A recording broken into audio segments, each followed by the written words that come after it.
ഇന്ന് തന്നെ ഡൗൺലോഡ് ചെയ്യൂ. കാണൂ നിങ്ങളുടെ ഫേവറേറ്റ് ഷോസ്. എത്രയോ വർഷങ്ങൾ തൻ്റെ ജീവിതത്തിൽ ഞാൻ ഇല്ലാതാക്കിയടോ.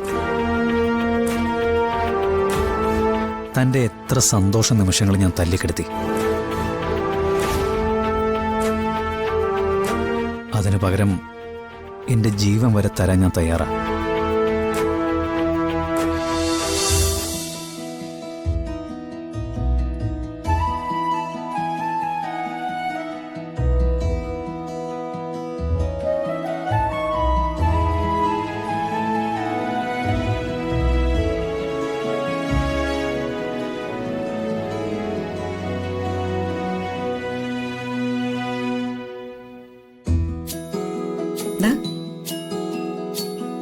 ഇത് നന്നായി ചേരുന്നുണ്ടല്ലേ ശരവണ? ஆமா, சிகப்பு நிறம் இருந்தா எந்த கலர் ஆள்காரு போட்டாலும் சூப்பரா இருக்கும்மா. பாருங்க, நல்லா இருக்குல்ல? നിറത്തില് കാര്യമൊന്നും ഇല്ല ശരവണ. ഉള്ളു കറുത്തതാണോ വെളുത്തതാണോ എന്ന് നോക്കണ്ടേ?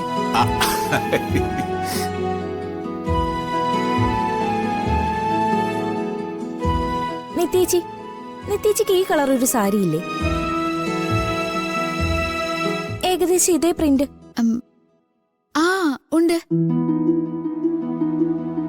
പക്ഷേ ഞാനതങ്ങനെ ഉടുക്കാറില്ല. എന്താ ഉടുക്കാറുള്ളത്? നീ വാങ്ങിക്കൂട്ടിയിരിക്കുന്ന ഡ്രസ്സുകൾ മുഴുവൻ അലമാരയിൽ അനങ്ങാതിരിക്കല്ലേ?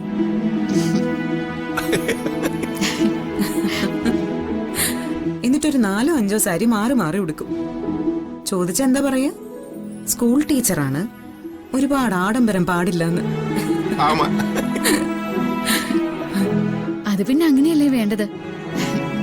കുഞ്ഞുങ്ങളുടെ മുന്നില് നമ്മൾ നമ്മുടെ സൗന്ദര്യം പ്രദർശിപ്പിക്കാനൊന്നും പോകുന്നതല്ലല്ലോ.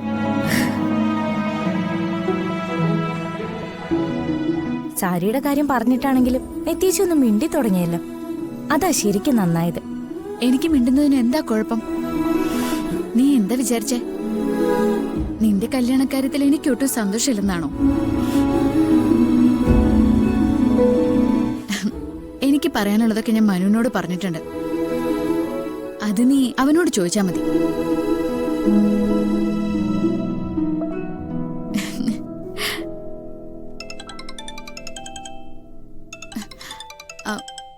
അമ്മേ, ഞാനിപ്പോ വരാം. சரிம்மா, இந்த சாரி நல்லா இருக்கு. உங்களுக்கு எது போட்டாலும் நல்லா தான் இருக்கும்.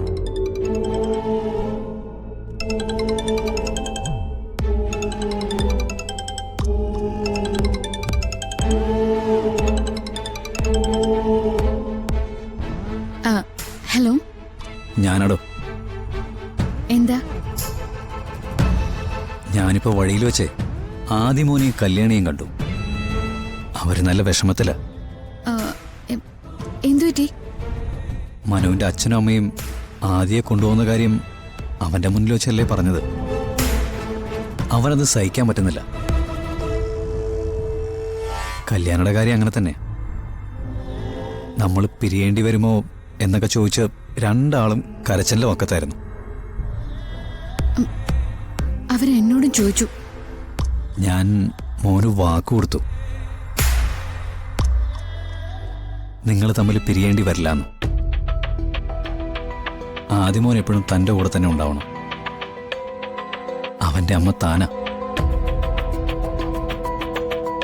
അവൻ ഇനി അത് മാറ്റി ചിന്തിക്കാനൊന്നും പറ്റില്ലെന്ന്. അല്ല, പക്ഷേ ഞാൻ എടോ, തന്റെ ടെൻഷൻ അതങ്ങ് വിട്ടേക്ക്. എന്താ ചെയ്യേണ്ടതെന്ന് എന്റെ മനസ്സിലൊരു തീരുമാനമുണ്ട്. ഇനി തന്റെ ജീവിതത്തിൽ വേദനയുള്ള ഒരു കാര്യവും സംഭവിക്കരുത്. അതിനുവേണ്ടി എന്ത് ചെയ്യാനും ഞാൻ ഒരുക്കുക. ഹലോ, താൻ കേൾക്കുന്നില്ലേ? ഉണ്ട്.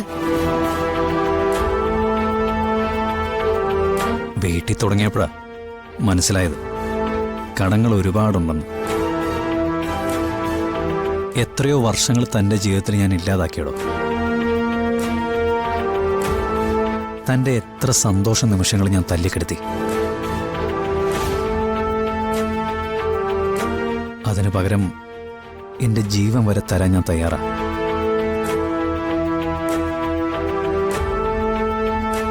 താനൊരു കാര്യം ചെയ്യും, ആദ്യമോനോട് സംസാരിക്കും. അവനോട് താൻ ഉറപ്പിച്ചു തന്നെ പറഞ്ഞു, അവൻ തന്നെ വിട്ടുപോകില്ലെന്ന്. ഇത് ആദ്യമോനും തനിക്കും ഞാൻ തരുന്ന വാക്കാ.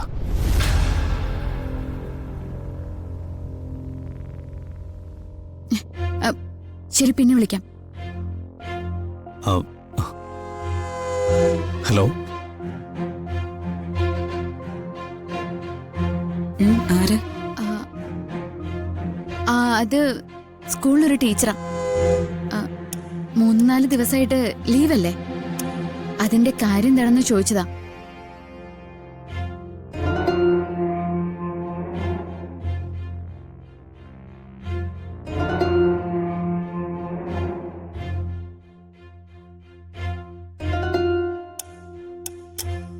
എന്താ അമ്മേ? ടീച്ചറോട് ജ്യോതിയുടെ കല്യാണ കാര്യം കൊണ്ടാണെന്ന് പറ. തിരിച്ചു വിളിക്കാം. വേണ്ട, നമ്മള് പ്രത്യേകിച്ച് ആരോടും പറയുന്നില്ലല്ലോ. പിന്നെന്തിനാ?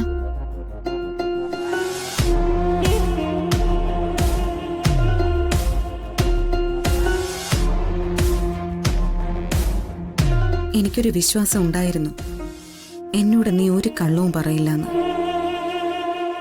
ആ വിശ്വാസം തകർന്നുകൊണ്ടിരിക്കുകയാണ്. വേണമെങ്കിൽ നിനക്കെന്നോട് ചോദിക്കാം. ജീവിതത്തിൽ ഒരു തീരുമാനം എടുക്കാനുള്ള പ്രാപ്തി എനിക്കായല്ലോ, എന്തിനാണ് അമ്മ എന്റെ പിന്നാലെ ഇങ്ങനെ നടക്കുന്നതെന്ന്. നീ നീങ്ങുന്നത് ഒരു നല്ല വഴിക്കാണെങ്കിൽ അമ്മ അത് സന്തോഷത്തോടെ നോക്കിക്കൊണ്ട് നിൽക്കുകയുള്ളൂ. പക്ഷെ ഇവിടെ സംഭവിക്കുന്നത് അതല്ലല്ലോ. ഒരൊറ്റ കാര്യമേ എനിക്ക് പറയാനുള്ളൂ. എന്തെങ്കിലും ഒരു തീരുമാനം എടുക്കുന്നതിന് മുൻപ് 1 അല്ല 100 അല്ല 1000 വട്ടം ചിന്തിക്കണം. ഇനി ഒരു തെറ്റുപറ്റിപ്പോയാൽ, നിനക്കൊരു വീഴ്ച സംഭവിച്ചാൽ, നിന്നേക്കാൾ മുൻപേ ചിലപ്പോൾ ഞാൻ.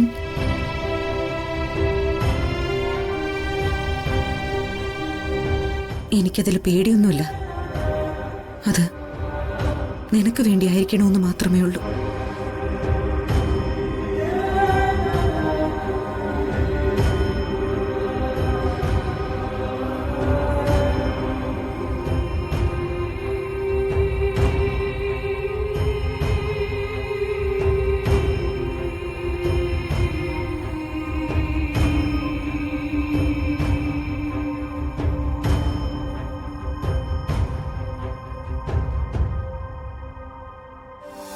മധുരനൊമ്പ